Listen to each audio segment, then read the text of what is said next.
morning, everyone. And first of all, happy Teachers' Day to you, Himangi, and happy Teachers' Day to you also, Dr. Arpan. Because कहीं ना कहीं आपका भी जो एक role है वो एक टीचर की तरह पेरेंट्स को टीच करने में, बच्चों को संभालने में, and Himangi obviously as an मैं कह सकती हूँ एक टीचर के तौर पे, एक एकेडमिशियन के तौर पे आपका जो एक्सपीरियंस है, तो ऑब्वियसली आज का जो पूरा दिन है आप दोनों को डेडिकेटेड है. सो आज का जब हमने ये सेशन ऑर्गेनाइज किया था OT फॉर किड्स के लिए, सो आर एम इज कि हम पेरेंट्स को इस चीज के लिए थोड़ा जागरूक करें, एक अवेयरनेस उनके मन में बढ़ाएं. ऑल्सो हम टीचर्स को कैसे सपोर्ट कर सकते हैं, क्योंकि जब भी अर्ली एजुकेशन की जब हम बात करते, कोई भी बच्चा, जब क्योंकि मैं खुद एक पेरेंट हूँ, जब बच्चे ऑटिज्म या किसी भी इस तरह के इशू से जब गुजर रहे होते, चाहे वो ADHD हो, ASD हो, डाउन सिंड्रोम हो फॉर दैट मैटर, या किसी भी तरह का डिसलेक्सिया हो, तो पेरेंट्स को लगता है कि हम बच्चे को स्कूल में भेजेंगे, सब ठीक हो जाएगा, ग्रुप में रहेगा, बच्चों के साथ में सीखेगा. लेकिन जैसे हम उन्हें स्कूल में भेजते हैं और जब टीचर्स कहते हैं कि मैम आपका बच्चा प्रॉब्लम कर रहा है, तो हम अक्सर, हमारा जो पेरेंट्स का जो एक रिएक्शन होता है वो ऐसा होता है, अरे आपको बच्चा संभालना नहीं आता है. और वहां पे ना गलती पेरेंट्स की है ना टीचर्स की है, क्योंकि वहां पर एक प्रॉपर इंफॉर्मेशन या एक प्रॉपर ट्रेनिंग नहीं दी गई है दोनों लोग. तो वो कहीं ना कहीं एक जो वो गैप होता है उसको हम कैसे फिल कर सकते हैं, क्या रिक्वायरमेंट होती है. सो फर्स्ट मैं हिमांगी, मैं आपसे जानना चाहूंगी, एक टीचर के तौर पे आप इतने सारे स्कूल्स को अभी हेड कर रही हैं, आपको क्या क्या परेशानियां आपने मतलब आपको देखने को मिली, या ऐसे क्या क्या चैलेंजेस है जो आपको लगते हैं कि हाँ यहाँ पर टीचर्स को सपोर्ट की जरूरत होती है, कैसे हम बच्चों को और पेरेंट्स को हेल्प कर सकते हैं. ओके, सो यहाँ पे I will take a few minutes to actually help you, और रादर पेरेंट्स, और हो सकता है उसमें से कुछ एजुकेटर्स भी हों. इंडियन एजुकेशन सिस्टम जो था अभी तक, नेशनल एजुकेशन पॉलिसी 2020 रिलीज होने से पहले, वहां तक की जर्नी टफ थी, बहुत टफ थी. उसका रीजन ये था कि एक तरीके का ना कंसंट्रेशन रहता है स्कूल सिस्टम में. There is a timeline fixed, you know, हमारे पीरियड्स फिक्स टाइमलाइंस में है, सिलेबस का टाइमलाइन फिक्स्ड है, और हम डील ऐसी चीजों के साथ कर रहे होते हैं जिनका कोई टाइमलाइन नहीं. A child coming in the class will not have any timeline, right? उसका अप्रोच समय से नहीं बांध सकते. सो टीचर की सारी एनर्जी कहाँ चली जाती थी, क्योंकि सिस्टम नहीं फॉलो कर रहे होते थे, मे बी स्कूल्स नहीं फॉलो कर रहे होते थे. I have met number of evolved educators जिन्होंने बहुत कंट्रीब्यूट किया है क्लासरूम्स में, बट जब भी उनसे पूछो उनका क्या चैलेंज होता था, मैम हमें स्कोप ऑफ वर्क नहीं, ग्राउंड नहीं मिलता काम करने के लिए. So as an educator I found that the only key was patience with the children. And the second thing which was very important was कि कंपैशन और कोलैबोरेशन ना एडेड नहीं है लाइव्स में. तो वो बहुत मुश्किल होता था कि हैंडल करेंगे क्लास में, वो प्रेशर में आकर ना जो परफॉर्म कर रहा है उसको परफॉर्म करवाते चले जाएंगे, और जो नहीं कर रहा है वो कहीं पीछे छूट जाता है. सो हर बार नहीं होता था ये कि कोई ADHD स्टूडेंट है या कोई हाइपर स्टूडेंट है, लेकिन आई हैव सीन कि ऐसे क्लासरूम्स में हमेशा एक सेगमेंट निग्लेक्टेड है, राइट? तो राइटिंग वर्क पूरा कराने के लिए entire 30 students sitting idol in the class of nursery. I have been to that very situation also. So it was very tough before that. We are blessed that we are in the era now जहाँ पे foundational stage को due recognition मिल गया in the system of education which is recognized by the parents also. मैं 2020 से ये बात कहती आ रही हूँ कि national education policy is just like a lamp light, जिसने एक बंद कमरे, अंधेरे कमरे के अंदर ना रोशनी जला दी है. ऐसा नहीं है वहां सामान नहीं था, चीजें नहीं थी. कोर एजुकेशन सिस्टम में सब कुछ था, but in due course of time कहीं फेड हो गया था maybe. But thankfully national education policy 2020 has brought the required recognition to that very segment, जहां पे educators will look forward to the learning outcomes, will look forward to the milestones, will look forward to the developmental milestones which are to be noted by parents, by educators. It is as important as, you know, identifying the expiry date of a product if you're buying something. If you have a child, you should be aware of learning milestones. Yes. अगर एक parent को नहीं पता है वो crime है, अगर educator को नहीं पता है वो तो heinous crime, right? So this has to be at the core level, जहाँ पे गाइडेंस अवेयरनेस दोनों चीजें रिक्वायर्ड है। और अभी अपॉर्चुनिटी मिल रही है हमें उस पर्टिकुलर प्लेथोरा पे काम करने के लिए। People are looking forward to those kind of aspects. तो अगर आप मुझसे पूछो कि क्लासरूम में ऐसे कौन से 2-3 इंग्रेडिएंट्स मैं डाल दूं जिससे इंक्लूसिविटी डेवलप हो जाए, एक गेट ओपन हो जाए, एक एक्सेप्टेंस आ जाए, तो मैं ये कहूंगी कि कोलैबोरेशन और कंपैशन दोनों इंग्रेडिएंट्स को अगर मैं क्लासरूम में डाल दूं, एंड आई से कि भाई टीचर को भी फॉलो करना है, पेरेंट को भी फॉलो करना है और बच्चों को भी हमें सिखाना है, so I think this can be, you know, achieve.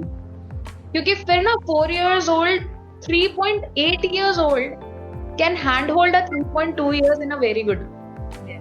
Yes, of course. You know, class को बड़ी सिस्टम जब आप क्रिएट करते हो और वो आप देखते हो ना कि वो गाइडेंस हो रही है, एंड वो 3.2 is very comfortable with a 3.8, might not be comfortable with the educator, but वो उसकी बात जरूर सुनता है। वो जो बगल में प्यार से बोलते हैं ना, चलो चलो मेरे साथ चलो, मैं खिलाऊंगा, तो बड़ा मजा आता है उसको देखने में। So I'm sure this can be achieved in a good way अगर actually scope of, you know, working मिल जाए educators को और awareness मिल जाए। Yes, of course, absolutely agree with you, Himangi. And as a parent, I can say कि हाँ, ये बहुत ज़्यादा this buddy system is like very very important.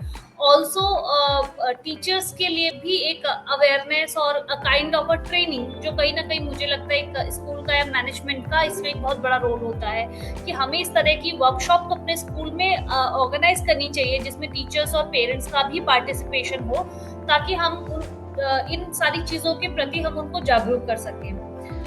मेरा अगला सवाल डॉक्टर अर्पण आपसे रहेगा, क्योंकि हम लोग यहाँ पर बात कर रहे हैं अर्ली एजुकेशन की, कि जैसे बच्चे 3 साल के होते हैं, तो अगर एक नॉर्मल चाइल्ड है तो उसको हम कहते हैं कि अच्छा अभी हम इनको प्ले ग्रुप में डालेंगे और धीरे धीरे करके बच्चे ग्रुप में सीखते हैं।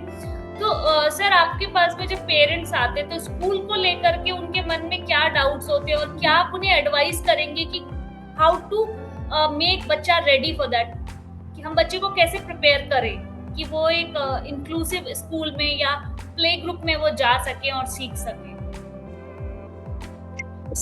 सबसे पहले मैं, अगर बच्चा हमारे पास आता है तो हम उसकी बेसिक देखते हैं उसकी फंक्शनल एबिलिटीज क्या है जी, उसकी डेवलपमेंटल स्टेज किस स्टेज पे है, उसका फंक्शनल लेवल क्या है, बच्चा क्या स्कूल जाएगा तो वहाँ बैठ सकता है, क्लासरूम में मैनेज कर सकता है, वो दूसरे बच्चों के साथ अगर कुछ प्ले करना हुआ तो उनके साथ कितना वो उसके साथ इन्वॉल्व हो सकता है। ये सारी चीजें हमारी पहले थेरेपी का पार्ट होता है कि हम इस स्टेज पे पहुंचेंगे, तब हम बच्चे को, हम किसी भी पेरेंट्स को बोलते हैं कि आप नेक्स्ट स्टेज आ चुका है जहाँ की आप स्कूल शुरू कर सकते हो मैम। जी जी जी। सो सर, जैसे कि मैंने कहा ना कि स्कूल्स में टीचर्स के लिए भी इस तरह का ट्रेनिंग वगैरह प्रोवाइड करना बहुत ज्यादा इम्पोर्टेंट, आप इसको किस तरह से देखते हैं? स्कूल में जैसे है टीचर्स के लिए अर्ली आइडेंटिफिकेशन कैसे करें, बच्चे अगर आ रहे हैं तो अगर कोई प्रॉब्लमेटिक बच्चा है तो उसको स्क्रीन आउट कैसे करें। जी, सबसे पहले उनको स्क्रीनिंग जाननी चाहिए कि कैसे स्क्रीनिंग में क्या क्या होती है, और जो हमारी प्रॉब्लम जो बेसिक अभी स्पेशल नीड बच्चे आ रहे हैं तो बच्चे में डेफिनेटली बच्चे की कैटेगराइज कैसे करें, उसमें डिफरेंट प्रॉब्लम्स क्या क्या आ रहे हैं जो कि वो नॉर्मल बच्चों से हटके हो रहे हैं जी। तो अर्ली आइडेंटिफिकेशन उनको भी जानना चाहिए। उसके बाद आती है थोड़ी हैंडलिंग, अगर बच्चा हमारे पास ऑटिज्म का आ जाए, ADHD का आ जाए, डाउन सिंड्रोम का आ जाए, लर्निंग डिसेबिलिटीज की आ जाए, तो उसको प्राइमरी लेवल पे उसको हैंडल कैसे, क्लासरूम सिचुएशन में उसको कैसे हैंडल करने की कोशिश करें। अगर प्रॉब्लम ज़्यादा बढ़ रही है तो डेफिनेटली हम उसके जो थेरेपिस्ट हैं या जो उसके स्पेशलिस्ट हैं उनसे फिर हम मदद कैसे ले, किस लेवल पे ले सकते हैं वो। बिल्कुल बिल्कुल। सो हिमांगी, इसी से रिलेटेड सवाल मैं आपसे पूछना चाहूंगी कि कहीं ना कहीं पेरेंट्स के साथ में सबसे बड़ा जो चैलेंजिंग जो होता है वो ये होता है, मैं कहूंगी कि कई बार पेरेंट्स एक्सेप्ट नहीं करते हैं जब आप एक 2.5 साल और 3 साल के बच्चे को अगर टीचर ये कहे कि हमें लगता है कहीं कोई प्रॉब्लम है, तो आप अपने बच्चे को थेरेपिस्ट को दिखाइए। या बहुत सारे केसेस में ऐसा भी होता है कि जब टीचर्स कहते हैं कि शायद आपके बच्चे को डिफरेंट टाइप के स्कूल्स में ज्यादा अच्छी एजुकेशन मिल सकती है। इस चीज के लिए हमें टीचर्स को और पेरेंट्स को किस तरह का अप्रोच होना चाहिए और क्या क्या स्टेप्स एक्चुअली अभी स्कूल लेवल पर लिए जा रहे हैं, मैं उसके बारे में आपसे जानना चाहूँगी। ओके, सो यहाँ पे अगेन हमारे यहाँ पे सिस्टम में इसकी एक्सेप्टेंस इसलिए नहीं है क्योंकि अवेयरनेस नहीं, राइट? अवेयरनेस नहीं है। व्हेन आई से, I will give you a very clear example. A child who is in the mild spectrum of autism cannot be identified easily, क्योंकि बच्चों का लर्निंग अटेंशन स्पैन वैसे भी बहुत कम होता है। तो जनरली वो कंफ्यूजन क्रिएट होना बहुत लाजमी है when the child is 2 years old और 3 years old, क्योंकि अटेंशन स्पैन इतना कम है। आप उनसे बात करोगे, the child might not be interested, वो कुछ और कर रहा है। अब वो कुछ और कर रहा है और वो आपसे आई कांटेक्ट नहीं कर रहा। This is the same symptom for a mild spectrum, the child who is going to be considered to be in the autistic side. अभी वहां पे ये इतना ये बहुत छोटी, बहुत मीनियल लाइंस हैं जहां पे identification, as doctor Arpan said, screening तो बहुत एडवांस स्टेज पे हमें चाहिए। Educators who are working in the early child care segment and a mother and a father who is going for a screening of ultrasound when the child is supposed to be born. Ideally, जो हम एक देते हैं ना बच्चों को card, immunisation card, जिसमें लिखा होता है ये मेडिसिन तब देनी है, ये आपको वैक्सीनेशन तब करवानी है, उसके साथ ना एक और कार्ड बन जाना चाहिए जहां पे आपको पता होना चाहिए कि आपको 2 years के बच्चे को, 4 years के बच्चे को, 6 years के बच्चे को, 1.5 years, 3.5, before the child goes to a formal school or a formal education is introduced to the child, ये सारे माइलस्टोन चेक्स हैं जो आपको देखते रहने। अगर ये बन जाए और ये सिस्टमैटिकली कोलैबोरेशन में आ जाए, तो आई थिंक हम काफी हद तक इस प्रॉब्लम को कि स्क्रीन नहीं कर पा रहे, अवेयरनेस नहीं है, और अवेयरनेस नहीं है इसीलिए एक्सेप्टेंस नहीं। अगर मुझे पता है कि मेरे बच्चे को वैक्सीनेशन नहीं लगने से पोलियो हो सकता है, और अगर वो चलता नहीं है और उसकी एक्सेप्टेंस आ सकती है, तो डेफिनेटली एक लर्निंग डिसेबिलिटी की भी एक्सेप्टेंस आएगी अगर उसकी प्रॉपर अवेयरनेस उस पेरेंट के पास है। हम उसको एक्सेप्ट करते हैं क्योंकि वो बहुत सुपरफिशियल तरीके से उस चीज की अवेयरनेस इंफॉर्मेशन है। मेंटल डिसेबिलिटी या लर्निंग डिसेबिलिटी में डिफरेंस है, ये बहुत बड़ा एरिया है to talk about, which people don't. Correct. So awareness की स्कूल लेवल पे क्या हो रहा है? यस, स्कूल लेवल पे there are initiatives already taken with Little Leaders. If I have to say, we are already working and bringing the inclusivity in the mainstream of the education, and I'm blessed that I am the part of the core team even in that, because this is a thing, this is a thought which me and my chairperson has taken 10 years back. So आज जब हम उस पर practically काम कर रहे हैं तो हमसे ज़्यादा कुछ और कोई नहीं है, because we genuinely worked in the early child care education and we understand कि बच्चों को उस पर्टिकुलर स्पेक्ट्रम से बाहर भी लाया जा सकता है, उनको मेनस्ट्रीम एजुकेशन और मेनस्ट्रीम लाइफस्टाइल का पार्ट बनाया जा सकता है। क्योंकि हमें ये अवेयरनेस है, इसलिए हम होपफुल है, इसलिए एक्साइटेड होते हैं काम करते हुए और काम कर पा रहे हैं। करने का तरीका वही है कि पेरेंट्स के कम्युनिटी सेशंस हो, जो पेरेंट्स पार्टिसिपेट कर रहे हैं उन पेरेंट्स को उन लोगों से मिलवाया जाए जिन्होंने इन चीजों को ओवरकम किया है। And I always said, Sara ji, you have been a baton for us from a very long period of time, क्योंकि इतना I have seen you as a working professional lot many times and you have anyways been an inspiration in different segments, but as a mother the kind of diligence you have kept across that's beyond explanation in any course of time. So वो zeal, वो dedication, वो determination तभी आती है जब आपको आपका subject अच्छे से पता होता है, राइट? तो whenever the child is the subject we need to study it, तो वो करना ही पड़ेगा। Exactly, absolutely agree with you. जैसा कि हिमांगी आपने कहा ना कि चाइल्ड इज बेसिकली हमारे लिए वहाँ पे हम एक बच्चा है जो हमारा बच्चा है जिसके ऊपर हम रिसर्च कर रहे हैं और सीख रहे हैं चीजें, हर दिन उसके साथ में सीख रहे हैं। और मैं हमेशा इस चीज को कहती हूँ, मेरा बेटा अभी 8 साल का हो गया है, अगर हम उसके मेडिकल टर्म में अगर उसके डायग्नोसिस की बात करें तो it's like a mild autism. I think doctor Arpan can explain this mild autism or mild to moderate. We will come to that point also, and I think Dr. Arpan can explain that better way. As a parent मैं बता रही हूँ, तो मेरे बेटे को वहां से यहाँ तक लाने में एक बहुत लंबा सफर रहा है। उसके साथ साथ बहुत ज्यादा इंपॉर्टेंट रोल होता है ऑब्वियसली पेरेंट्स का, रेगुलर थेरेपीज का, अर्ली इंटरवेंशन प्रोग्राम, मतलब बहुत सारे की फैक्टर्स होते हैं। हम ये नहीं कह सकते हैं कि जस्ट बिकॉज हम पेरेंट हैं और अभी हमारा बच्चा अच्छा करता है हमने कहा हमने सब कुछ कर लिया, नहीं। उसमें बहुत सारे लोगों की मेहनत जुड़ी होती है, बहुत सारे की फैक्टर्स उसमें होते हैं, सोसाइटी के की फैक्टर्स आप कह लीजिए, मेडिकल हम क्या सपोर्ट ले रहे हैं, ये सारी चीजें।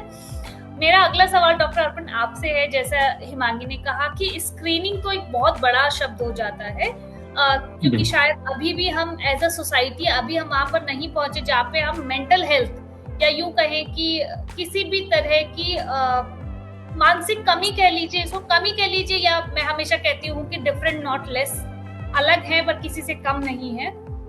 लेकिन कहीं ना कहीं इन चीजों को लेकर के अभी भी माँ बाप के मन में एक डर रहता है कि अगर मैंने ये बता दिया किसी को बाहर कि मेरा बच्चा ऑटिज्म में है, या मेरा बच्चा ओटी सेंटर जा रहा है, या मेरा बच्चा थेरेपीज ले रहा है, तो लोग मेरे बच्चे को लेबल कर देंगे। तो इसके लिए सर आप थोड़ा सा प्लीज हम लोगों को बताइए कि माँ बाप के मन में जो डर रहता है इसको हम कैसे दूर करें, और क्यों हम बार बार कहते हैं कि अर्ली इंटरवेंशन और ये सारी चीजें जरूरी है बच्चे की प्रॉपर ग्रोथ के लिए। डेफिनेटली मैम, ऐसा तो इनिशियली लगता है कि सब पेरेंट्स को कि हमारा बच्चा बिल्कुल नॉर्मल रहे, लेकिन जैसे ही उनको पता चलता है कि हमारे बच्चे में कुछ प्रॉब्लम है तो कुछ दिनों तक वो डेफिनेटली वो अपने रिलेटिव को, अपने क्लोज फ्रेंड्स को भी नहीं बताते हैं।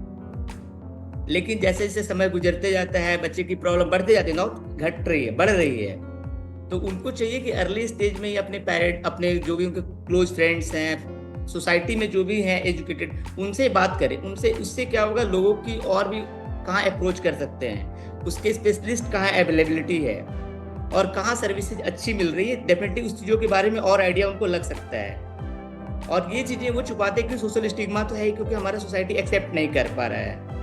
अभी भी ऐसे बच्चे आते हैं तो उनको लोग अलग अलग टर्मिनोलॉजी यूज करते हैं, जो कि डेफिनेटली पेरेंट्स के लिए बहुत हर्टिंग होता है। बहुत ज्यादा इनिशियली छिपाने का सबसे बड़ा कारण यही होता है, नहीं बताना कि हमारे बच्चे को टैग करेंगे, लोग अलग अलग चीज़ों से बुलाएंगे। तो हमारे कहीं ना कहीं हमारा सोसाइटी को पहले डिसेंसिटाइज करना पड़ेगा इस चीज़ों के बारे में, उनको अवेयरनेस दिलानी पड़ेगी कि नहीं, हम ये बच्चे भी होते हैं सोसाइटी में और ये भी एग्जिस्ट कर रहे हैं, और इनकी भी एक अपनी दुनिया और अपनी लाइफ है, और ये भी नॉर्मल लाइफ जी सकते हैं। अगर हम इनको सही दिशा में थेरेपीज दे, सही गाइडेंस मिले, तो डेफिनेटली ये किसी और बच्चों से कम नहीं होते हैं। डेफिनेटली इनिशियली वो चीज़ डिफरेंस ज़्यादा होता है, लेकिन लेटर एज में डेफिनेटली वो कॉम्पीट करने लगते हैं वो।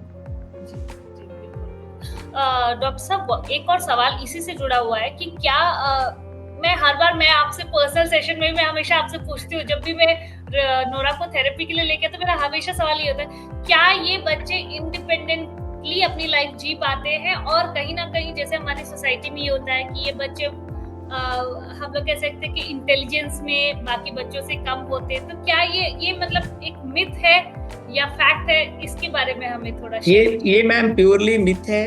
अगर हम बच्चे की सही से थेरेपी शुरू करें, उनकी अगर प्रॉब्लम जैसे वो डिपेंड करता है कि उनकी सीवियरिटी कितनी है। अगर बच्चा माइल्ड है तो डेफिनेटली उनके चांसेस बहुत ज़्यादा है कि बच्चा रिकवर कर लेगा। Definitely it will take time, ऐसा नहीं कि वो 6 महीने साल भर, ये डेफिनेटली लंबी जर्नी होगी, लेकिन बच्चे डेफिनेटली कम्पीट कर सकते हैं नॉर्मल बच्चों के साथ भी। अगला सवाल मैं हिमांगी आपसे जानना चाहूंगी, आपके एक्सपीरियंस से एक्चुअली मैं जानना चाहूंगी, क्योंकि अक्सर हम लोग जब भी बात करते हैं तो आपने मुझे बताया कि आपने खुद ऐसे स्टूडेंट्स के साथ में डील किया है, उन्हें पढ़ाया है, और बहुत सारी आपने मुझे सक्सेस स्टोरीज भी बताई है कि वो बच्चे आज जैसे हम कह सकते हैं कि टॉप बच्चे जो होते हैं स्कूल के, उनमें उनका नाम आता है। तो हमारे साथ में कुछ ऐसे अगर कोई बच्चे की कोई कहानी या कोई स्टोरी ऐसी है तो प्लीज आप हमारे साथ में शेयर कीजिए। क्या आपकी जर्नी रही, क्या ऐसे की फैक्टर्स थे, और पेरेंट्स का, स्कूल का और थेरेपिस्ट का क्या रोल रहा है उनकी इस journey? Okay, so see, I would say कि स्कूल का रोल रहता है, क्योंकि स्कूल एक ऐसा एनवायरनमेंट देता है जो बच्चे को हर वक्त कंपटीशन में लेकर आता है, एंड पेरेंट्स का रोल वहाँ ये है कि उस कंपटीशन को हमेशा हेल्दी कंपटीशन बनाकर उसके सामने लाया जाए। सो और अगर मैं अपनी बात करूं, मेरा रोल वहाँ पे एक हमेशा मोटिवेटर का ही रहा कि यस हम करेंगे, साथ में करेंगे। यहाँ पे एक चीज बहुत बड़ा रोल प्ले करती है, और वो ये है कि मेरी डेस्टिनेशन कितनी दूर है। एम आई फाइटिंग कि बच्चा क्लास में कैसे जाएगा, और am I fighting for the fact कि जब वो 24 साल का होगा या 25 साल का होगा तो वो क्या कर रहा होगा।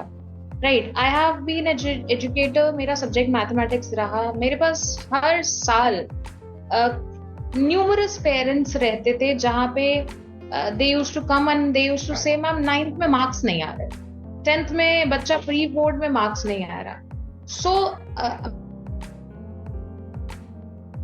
सिर्फ 10th में तो नहीं चले गए होंगे, राइट? क्योंकि 10th में तो हम यही पूछ रहे हैं ना कि भाई जो तुमने ज्योमेट्री 6th में शुरू करी पढ़नी, वो तुम्हें समझ आ गई या नहीं आ गई, राइट? अलजेब्रा आपने जो 7th 8th में आपको इंट्रोड्यूस हुआ, उसके बाद आप कहाँ तक अप्लाई कर सकते हो। सो 10th में एग्जाम इज जो आपने पिछले 10 साल पढ़ा उसका, उन कॉन्सेप्ट्स का, उन चीजों का। अगर वहां गैप है, राइट, तो वो गैप कितने टाइम में फिल करा जा सकता है। अब मैं मैथ्स की बात करूं, कॉन्सेप्ट लिमिटेड है, नंबर्स हैं, तो वो गैप शायद 6 महीने में कवर हो जाता। लेकिन वहीं मैं बात करूं एक ऐसे सब्जेक्ट की कि लिटरेचर में बच्चे को लैंग्वेज नहीं आती, आप 10th का बोर्ड का पेपर 4 महीने में नहीं पास करा सकते। पास करा देंगे क्योंकि माइलस्टोन्स बहुत नीचे हैं, चेक माइलस्टोन्स बहुत नीचे हैं, लेकिन आप कहोगे कि उसको लैंग्वेज का ज्ञान हो गया, पॉसिबल ही नहीं है, वो गैप बढ़ा है। तो जब मैं ऑटिज्म या इस तरीके की चीजों की बात करूं जहां लर्निंग एबिलिटीज में गैप जो है वो कॉग्निटिव है, फिजिकल गैप फिल जल्दी हो जाएगा, कॉन्सेप्चुअल गैप और जल्दी हो जाएगा, लेकिन कॉग्निटिव गैप है, राइट? कॉग्निटिव गैप का मतलब है millions of impulses are working in a second, और अब बात कर रहे हो 6 महीने 6 साल के गैप की। तो आप सोचो ना, आप कितने अरब खरब कैलकुलेशंस को या नॉट्स को इंटैंगल्ड जो हैं उनको आप ईज डाउन करने की बात करो। आपको 6 लाख नॉट्स खोलनी है तो आपको समय तो जाएगा ना, राइट? डेफिनेटली जाएगा। What we have to understand is कि हमें वो प्रिपरेशन रखनी पड़ती है कि जब मैंने ऐसे बच्चों के साथ डील करा तो मेरी फाइट कभी ये नहीं हुई कि अगले यूनिट टेस्ट में मार्क्स कैसे आएंगे। इट वॉज ऑलवेज लाइक, अगर मेरा काफी वक्त इस बात में गया उन बच्चों के साथ कि जहां आपने जो स्केल आपने अपनी फाउंडेशन ली, लेट्स से 40% ली, तो 40% से 39 पे नहीं जाएंगे, पहले हम इस फाउंडेशन को स्टेबल करेंगे।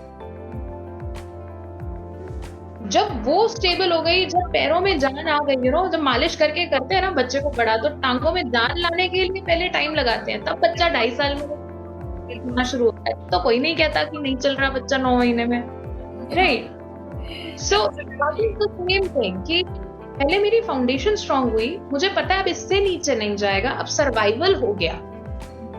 नाउ ग्रेजुअली इवेंचुअली मुझे अपना एंटेंगलमेंट ठीक करना है। अब कोई चीज तो एक तार उलझती, एक तार में नॉट डलती गई क्योंकि आप साथ साथ उसे खोलते गए, आप थोड़े बहुत अवेयर थे, आप बिल्कुल अवेयर नहीं थे, आप 6 साल तक आपको कुछ पता नहीं था, कोई इंटरवेंशन नहीं हुआ, नथिंग।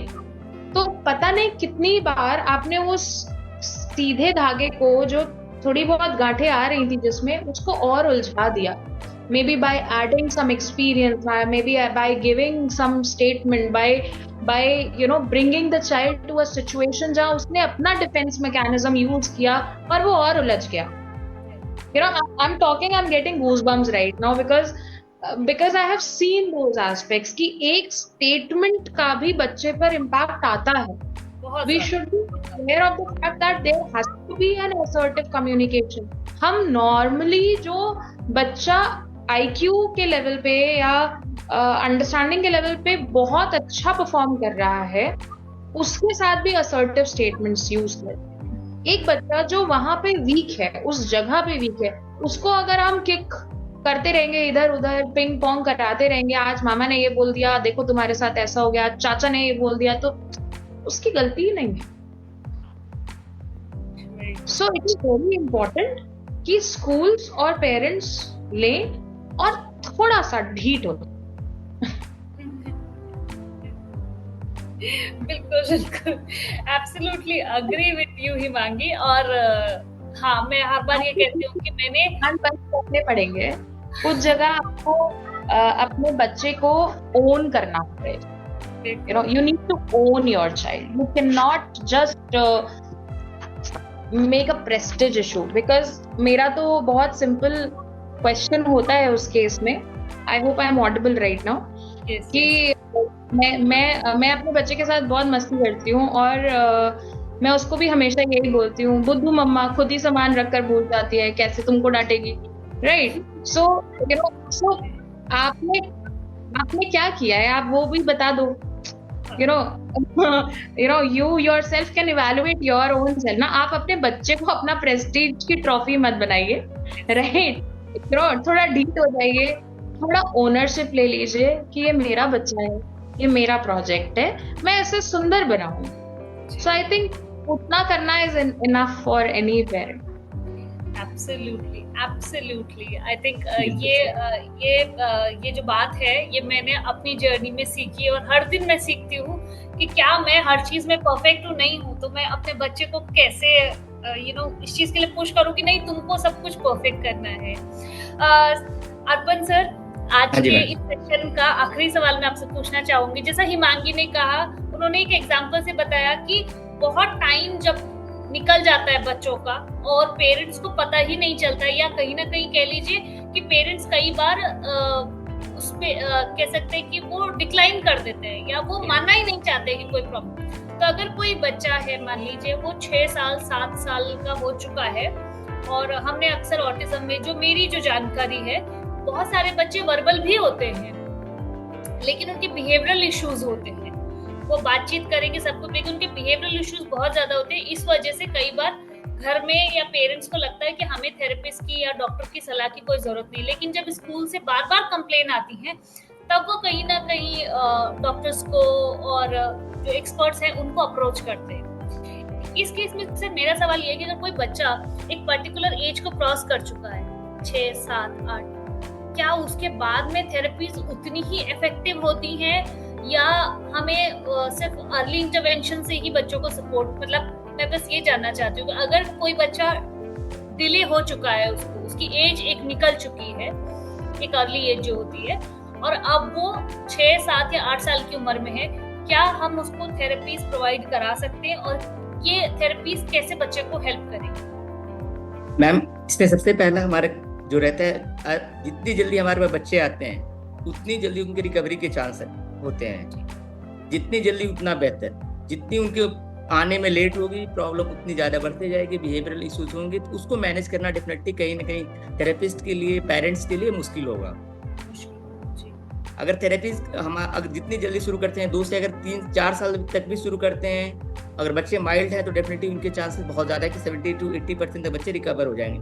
लेकिन बच्चा जहाँ 5 क्रॉस किया तो डेफिनेटली जो भी सेंसरी इश्यूज थे, अगर बच्चा ऑटिज्म में है तो वो सारे उसके बिहेवियर में आने लगते हैं, और बच्चा ऑटिज्म से ऑटिज्म से लेकर वो अब वहाँ पे हाइपर एक्टिविटी की तरफ आने लगता है, बिहेवियरल इश्यूज की तरफ वो कन्वर्ट हो जाते हैं, जहाँ से बच्चे को खींच के थेरेपी से लाना बहुत मुश्किल हो जाता है मैम। लेकिन सर अगर इसमें मेरे मानने का अगर हम एक एफर्ट अगर लगाया जाए, एक कलेक्टिव एफर्ट, तो हम शायद कुछ सुधार बच्चों में ला सकते हैं। बिल्कुल कुछ सुधार ला सकते हैं, लेकिन जितना हम जल्दी में कर सकते हैं तो उतनी हम एक्सपेक्ट नहीं कर सकते उनसे। जी बिल्कुल, क्योंकि लेटर एज में पेरेंट की एक्सपेक्टेशन भी अलग होगी, बच्चे की फिजिकल स्टेमिना अलग होगी, तो थेरेपीज उतना कारगर नहीं हो सकता उस स्टेज में। Yes, absolutely agree. हिमांगी, आज के सेशन का आखिरी सवाल आपके लिए, जैसा कि डॉक्टर साहब ने कहा कि जितना जल्दी हम बच्चों को लाते हैं उतना जल्दी बच्चे रिकवर करते हैं। बहुत सारे बच्चे हैं जो स्पेक्ट्रम से बाहर भी आ जाते हैं, तो हम ऐसा नहीं है कि बच्चे नॉर्मल लाइफ लीड नहीं कर सकते हैं, वो सब कुछ कर सकते हैं, लेकिन हाँ, शर्त हमेशा यही है कि हमें जल्दी इन चीजों को आइडेंटिफाई करना है, रिकॉग्नाइज करना है। एक एजुकेटर होने के तौर पर मैं आपसे जानना चाहूंगी कि कितना आसान या कितना मुश्किल होता है ये चीजों को समझ पाना, और जब आपके पास में, क्योंकि आप इतने सारे स्कूल्स को मैनेज कर रही हैं, इतने सारे बच्चे रोज आपसे मिलते हैं, जब आपके पास में कोई ऐसा बच्चा आता है तो आप लोग क्या ऐसे स्टेप्स होते हैं जो आप लोग अपनी तरफ से इनिशिएट करते हैं ताकि बच्चों को और पेरेंट्स को पूरी तरह से मदद मिल सके? So there are certain, ways of identifying things. As I said, हम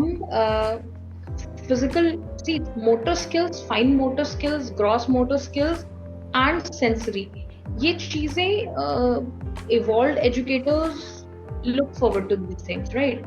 As a school, अगर मैं Little Heroes की बात करूं तो हमारे यहाँ पे हमने बहुत ही prominently defined learning outcomes mark करे हुए हैं, जिसके बेसिस पे बच्चों का प्रोग्रेस प्रोफाइल डिफाइन करते हैं हम लोग। सो फॉर एग्जांपल, अगर age appropriate learning outcome physical development का है तो शायद 2 years के बच्चे के लिए walk forward, walk backward, body balancing, इन सब चीजों को डिराइव करके हमने रखा है। Same for a 3 years old, it's going to be a jump or a squat or a or a back squat or a sling or something of that. तो gripping check करना है, बच्चे की बॉडी बैलेंस चेक करनी है, बच्चे का आई hand coordination check करना है। हमारे यहाँ पे ये ट्रेनिंग्स हम लेते हैं, मैं स्पेसिफिक लीडर्स की बात करूँ, और उसके साथ एक प्रॉपर एक जो मैंने कहा कि एक चार्ट के फॉर्म में होना चाहिए, कि बच्चा आई हैंड कोऑर्डिनेशन नहीं कर रहा है तो this is a red flag. अगर बच्चा मल्टीपल एक्टिविटीज में वही पर्टिकुलर बिहेवियर शो कर रहा है तो इट्स अ रेड फ्लैग। बच्चा रीड नहीं कर रहा है, या identification of letters ideally is supposed to be done before 2 years of age, right? तो आइडेंटिफिकेशन ऑफ लेटर्स में हम ये आइडेंटिफाई कर पाते हैं कि बच्चा अपना मूवमेंट कैसे रख रहा है, वो देख पा रहा है, अगर मैं उल्टा डी बना रही हूँ या उल्टा बी बना रही हूँ तो वो डिफरेंशिएट कर पा रहा है which is B out of these two. So we do shadow activities with the children so that the children can understand. I'm sure a lot of schools, a lot of curriculum makers are doing these things.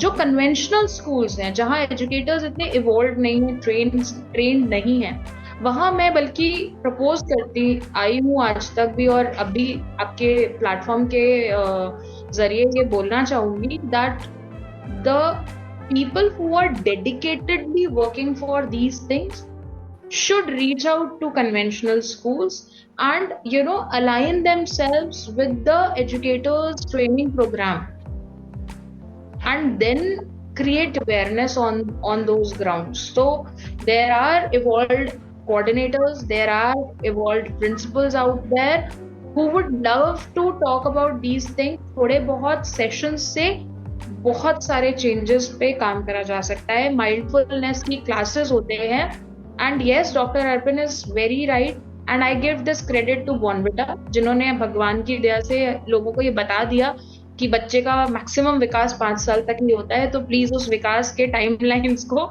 समझें और उस पर काम करें। क्योंकि हमारी ना सारा एफर्ट जो होता है ना, वो बच्चे को पैदा करने तक का ही है हमारी सोसाइटी का, मदर को खिलाएंगे भी, उसका ध्यान भी रखेंगे, क्योंकि बच्चा पैदा होने वाला है। The moment the child is born, उन्हें लगता है बस अब सब कुछ हो जाएगा अपने आप। तो वो जर्नी को क्रॉस करने के लिए it is very important, it has to be a cumulative effort, और टीचर ट्रेनिंग प्रोग्राम सपोर्ट करता है इस चीज को। अगर टीचर्स इवॉल्व होते हैं तो यस, क्लास में आइडेंटिफाई करा जा सकता है, बिल्कुल करा जा सकता है। टू एन एक्सटेंड आपको पता होता है ये मेरी कैपेसिटी है, कहाँ तक ले जाना है, और उसके बाद there is a need of an expert, right. मैं जनरल फिजिशियन जितनी प्रिस्क्रिप्शन लिख सकती हूँ, Yes. उसके बाद सर्जन ही करेगा, मैं नहीं करूंगी, right. But I have to identify, I have to make the diagnosis perfectly, so that मेरा बच्चा अगर प्री नर्सरी में है, टॉडलर्स में है, और मेरे को दिख रहा है कि टॉडलर्स का बच्चा है, उसका बॉडी बैलेंसिंग इन प्लेस होना चाहिए, उसका physical motor skills in place होना चाहिए, ग्रेजुअली बढ़ेगा, बट फिक्स पैरामीटर्स हैं जो दिख जाते हैं। अगर वहां पे मुझे कहीं है, I should raise a flag कि भाई we are working on these things, but यहाँ पे चैलेंज है। बिल्कुल बिल्कुल, ताकि समय रहते पेरेंट्स एक्सपर्ट्स को रीच आउट कर सके।